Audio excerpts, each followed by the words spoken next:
Booga booga. Alright, let's get right into it. Booting up FL. This is the trial version, by the way. First thing, fairly simple, but maybe you don't know. When you're exporting any sort of project, you're probably going to do it as an MP3. That's the most common thing. Turn the bitrate up. Turn the sync rate up. It's going to increase the file size. Of course, it will make the audio quality just worlds better. Same with wave. Turn up the float. OGG, turn the bitrate up. FLAC, a little bit different. Turn the compression level down. The bit depth to 24.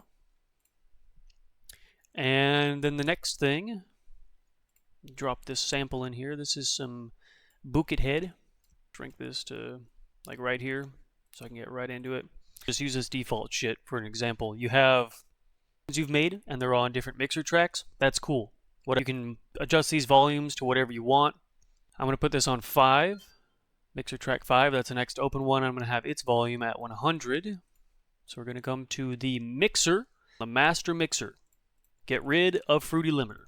Just before you play anything, drop the decibels, drop the volume to like probably like -8 or something.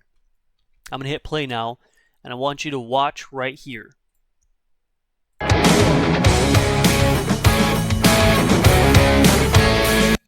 Okay, see that? How it's going above 0, it's going above nominal, and these little bars are turning red. But you're going to listen through your whole project once, twice, 3 times, whatever.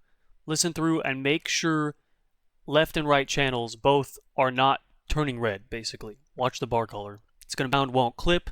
The audio quality will be like through the roof. It's just better. These are both the same track. This is Shoot to Thrill, AC/DC. This is the original one, the red one. The green one is the one that I've modified.